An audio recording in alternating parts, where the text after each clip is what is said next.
బిజినెస్లు స్టార్టప్స్ మొదలు పెట్టేటప్పుడు ఒక 100 డేస్లో మనం తెలుసుకోవాల్సిన విషయాలు ఏంటి, ఏ బిజినెస్ మోడల్నైనా వితిన్ 100 డేస్లో ఎలా స్టార్ట్ చేయాలి అని తెలియడం కోసం ఈ సిరీస్ ఆఫ్ వీడియోస్ మీకోసం డిజైన్ చేయడం జరిగింది. మీ బిజినెస్లో ప్రొడక్ట్ మాత్రమే కాకుండా సర్వీస్ బిజినెస్ని ఎలా చేయాలి, అసలు సర్వీస్ వెర్టికల్స్ అంటే ఏంటి, ప్రొడక్ట్లో మనం ఏం చెప్పుకున్నాం, ఏదైనా ఐటమ్ ఫిజికల్గా ఉండి దాన్ని మీరు ముట్టుకోగలిగినా పట్టుకోగలిగినా అటువంటి దాన్ని మనం ప్రొడక్ట్ బేస్డ్ బిజినెస్ అన్నాం. సర్వీస్ ఇండస్ట్రీలో వస్తువు ఏవి ఉండదండి. అచ్చదెల్లో చెప్పాలంటే సేవా రంగం అంటారు. అంటే మీకు ఒక వెబ్సైట్ కావాలి, నేను డిజైన్ చేసి పెడతా. మీ ఇంట్లో ఒక పెయింటింగ్ కావాలి, ఆ పెయింటింగ్ తీసుకోవడం మీకు రాదు. నాకు తెలిసిన పెయింటర్ ఎవడో ఉన్నాడు, వాడు మంచిగా ఒక దేవుడి బొమ్మ రాముడి బొమ్మ వేసి మీకు ఇస్తాడు, అది సర్వీస్. మీ పిల్లల్ని స్కూల్లో జాయిన్ చేస్తారు, స్కూల్లో పొద్దున్నుంచి సాయంత్రం వరకు పాఠాలే చెప్తారు తప్ప ఫిజికల్గా ఏమీ ఇవ్వరు, అటువంటి దాన్ని సర్వీస్ ఇండస్ట్రీ అంటారు. అంటే సేవా రంగం కంటికి కనబడకుండా, వస్తువు లేకుండా కేవలం ఒకరికి అవసరమైన పనిని కనుక మీరు చేసి పెడితే అటువంటి దాన్ని సర్వీస్ ఇండస్ట్రీ అంటారు. మన ఇన్ అండ్ అరౌండ్లో సర్వీస్ ఇండస్ట్రీలు ఒకటి కాదు, కొన్ని లక్షల కోట్ల రకాలు ఉన్నాయి. చాలా సర్వీస్ ఇండస్ట్రీలు పెరిగిపోయాయి. ఒక catering business service industry, event management service industry, photography videography service industry, digital marketing service industry, computer laptop repair service industry, ఇంట్లో పని మనిషి కావాలి మెయిడ్ సర్వీస్ ఇండస్ట్రీ. ఇలా సర్వీస్ ఇండస్ట్రీస్ అన్లిమిటెడ్ అండి.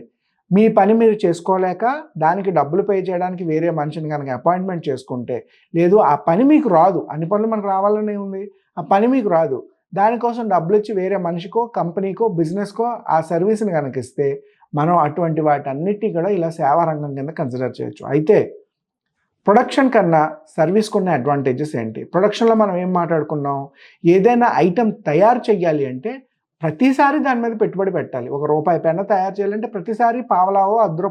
10 పైసలు ఖర్చు అవుతుంది. కానీ సర్వీస్ ఇండస్ట్రీలో ఏ ఒక్క పని ఇద్దరికి సరిపోదు. ఒక కస్టమర్కి ఆర్కిటెక్చరో ఇంటీరియర్ డిజైనింగో చేసి ఇచ్చారు, సేమ్ డిజైన్ వేరే కస్టమర్కి ఇవ్వరు. ఎందుకంటే ఆ కస్టమర్ తాలూకా డైమెన్షన్స్ కానీ, వాస్తు కానీ, మెజర్మెంట్స్ కానీ, ఎక్స్పెక్టేషన్స్ కానీ, ఈవెన్ రిలీజియన్ కూడా డిఫరెంట్గా ఉన్న సర్వీస్ సూటబుల్ అవుతుంది. సో ఒకరికి ఇచ్చిన రియల్ ఎస్టేట్ ఇంటీరియర్ డిజైన్ వేరే వాళ్ళకి సరిపోదు. అంటే సర్వీస్ ఇండస్ట్రీలో కస్టమర్కి సర్వీస్ వేరియబుల్గా ఉంటుంది. ఒకే డిజైన్ అందరికీ ఇవ్వడం, ఒకే సర్వీస్ అందరికీ ఇవ్వడం కుదరదు. అండ్ సర్వీస్ ఇండస్ట్రీలో వర్క్ ఆర్డర్ వచ్చిన ప్రతిసారి పని చేయాలి. ఏదో ఒకసారి చేసేస్తా 100 మందికి ఇచ్చేస్తా అంటే సరిపోదు. ప్రొడక్షన్లో ఏంటి, ఒకసారి తయారు చేసుకున్న పెన్ను ఒక మనిషికి అమ్మేస్తే సరిపోతుంది. లేదా ఆ పెన్ను తాలూకా మోడల్ డిజైన్ రామిట్లు ఒక్కసారి చేసుకుంటే చాలు, అదే మౌల్డ్ రోజుకు 1,00,000 పెన్నులు తయారు చేస్తుంది. బట్ సర్వీస్ ఇండస్ట్రీలో చేసేది ఒక్క పని అయినా ఒక క్లయింట్కి ఒక్కసారి మనం సర్వీస్ ఇవ్వగలిగిన ప్రతిసారి కస్టమైజ్డ్గా చెయ్యాలి.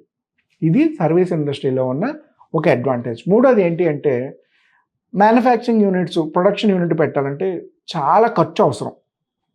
సర్వీస్ ఇండస్ట్రీకి రూపాయి పెట్టుబడి లేకపోయినా ఈజీగా స్టార్ట్ చేసుకోవచ్చు. ఇందాక చెప్పాను చూసారా, మీకు ఇంటీరియర్ డిజైనింగ్ బాగా వచ్చు, చేతిలో మీకు పెట్టుబడి ఏమీ పెట్టక్కర్లేదు. ఒక చిన్న వెబ్సైట్ డిజైన్ చేసుకొని బిజినెస్ కార్డ్స్ పట్టుకొని మార్కెట్లో ఎవరెవరైతే కొత్త ఇళ్ళు ఆఫీసులు కడుతున్నారో వాళ్ళకెళ్ళి మీ పోర్ట్ఫోలియోని రిప్రజెంట్ చేస్తే అక్కడితో కస్టమర్ మీకు అడ్వాన్స్ పే చేస్తారు, మీరు వర్క్ డెలివరీ చేస్తారు, బ్యాలెన్స్ పేమెంట్ తీసుకుంటారు. అంటే చేతిలో రూపాయి పెట్టుబడి లేకపోయినా సరే సర్వీస్ ఇండస్ట్రీని స్టార్ట్ చేసుకోవచ్చు. నాలుగోది, సర్వీస్ ఇండస్ట్రీలో మార్జిన్స్ కూడా 20 to 30% ఈజీగా ఉంటాయండి. అంటే ₹1,00,000 ఖచ్చితంగా 30,000 లాభం మిగులుతుంది, 50,000 ఖచ్చితంగా 10,000 15,000 లాభం మిగులుతుంది. అంటే 20 to 30% మార్జిన్ సర్వీస్ ఇండస్ట్రీలో ఎప్పుడూ ఉంటుంది.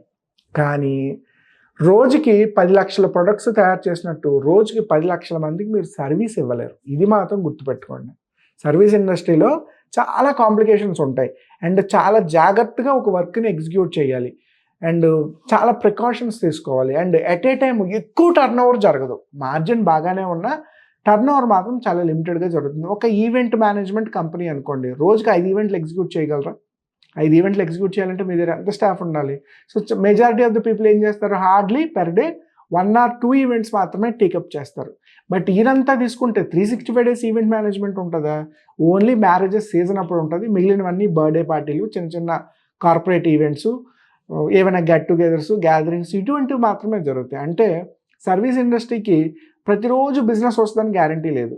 ఇయర్ అంతా ఉండొచ్చు, ఇయర్‌లో 50% డేసే ఉండొచ్చు, లేదా ఓన్లీ 2-3 మంత్స్ కూడా ఉండొచ్చు. ఇలా సర్వీస్ ఇండస్ట్రీలో కొన్ని కేటగిరీస్, కొన్ని చేంజెస్ ఉన్నాయి. సర్వీస్ ఇండస్ట్రీలో స్టార్టప్స్ మొదలుపెట్టి యూనికార్న్ అయిన కంపెనీలు కూడా ఉన్నాయి.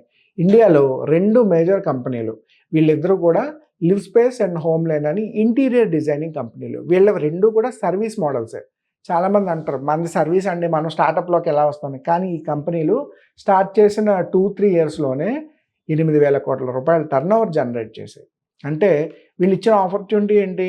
Corporate people, above middle class people, ఆన్లైన్‌లో మా వెబ్సైట్‌లో, మొబైల్ అప్లికేషన్‌లో మా డిజైన్స్ చూసుకోండి, ఒక అపాయింట్మెంట్ బుక్ చేసుకోండి ఫ్రీ ఆఫ్ కాస్ట్, మా ఆఫీస్కి వచ్చి కలవండి, మేము మీకు ఫ్రీ డిజైన్ ఇస్తాం, ఈ డిజైన్ వితిన్ 45 డేస్లో ఎగ్జిక్యూట్ చేస్తాం, 45 డేస్లో మేము ఎగ్జిక్యూట్ చేయలేకపోతే మీ మనీ రిఫండ్ అన్న మార్కెట్ స్ట్రాటజీతో చాలా బాగా క్లిక్ చేశారు. అతి తక్కువ టైంలోనే $1 బిలియన్ రెవెన్యూని కూడా టచ్ చేశారు. అంటే ప్రొడక్షన్ ఒక్కటే కాదు, సర్వీస్ ఇండస్ట్రీలో కూడా మనం స్టార్టప్స్ మొదలు పెట్టవచ్చు, సర్వీస్ ఇండస్ట్రీలో కూడా యూనికార్న్ స్టేటస్ని అందుకోవచ్చు. ఇలా ఎన్నో ప్లే స్కూల్స్, ఎన్నో ట్రైనింగ్ మోడల్ కాన్సెప్ట్స్, ఎన్నో ఎడ్యుకేషనల్ ఫ్రాంచైజీలు, ఎన్నో బిజినెస్ ఫ్రాంచైజీలు, ఇటువంటివన్నీ కూడా మార్కెట్లో చాలా చక్కగా రన్ అవుతున్నాయి.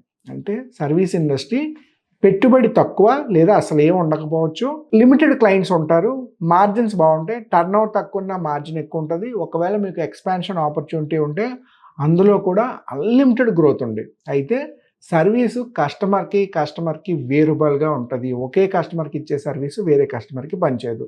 ఇప్పుడు మాకు ఎవరైనా ఒక వెబ్సైటో మొబైల్ అప్లికేషన్ అడిగారు అనుకోండి, ఒక క్లయింట్కి ఇచ్చింది వేరే క్లయింట్కి సరిపోదు కదా, వీళ్ళకి అన్నట్టు కస్టమైజ్డ్గా చేంజ్ చేయాలి. దాని స్కోప్ మారుతుంది, దాని సర్వర్ స్పేస్ మారుతుంది, యూఎక్స్ డిజైన్స్ మారిపోతాయి, ప్రతిదీ చేంజ్ అయిపోతుంది. ఏది మనం రెప్లికేట్ చేసి వేరే వాళ్ళకి ఇవ్వలేం. అలా ఏ ఇద్దరి ఫేసెస్ ఒకేలా ఉండవో, ఏ 2 సర్వీస్ డెలివరీస్ కూడా ఒకేలా ఉండవు, ఇందులో డౌట్ ఏమీ లేదు. అయితే కొంతమందికి ప్రొడక్షన్ ఉండదు, మాలాంటి వాళ్ళకి ప్రొడక్షన్ మీద పెద్ద ఇంట్రెస్ట్ ఉండదు. ఇప్పుడు ప్లాంట్ ఏం పెడతాం, మనం ఇక్కడ మెషినరీ దగ్గర ఏం నిలబెడతాం, రా మెటీరియల్ ఏం ప్రొక్యూర్ చేసుకుంటాం, మనం ఏదో లిమిటెడ్ ఆఫీస్లో రోజు పని చేసుకుంటే సరిపోద్ది కదా, ఏసీలో ల్యాప్టాప్ ముందు అనుకునే వాళ్ళు కూడా ఉంటారు.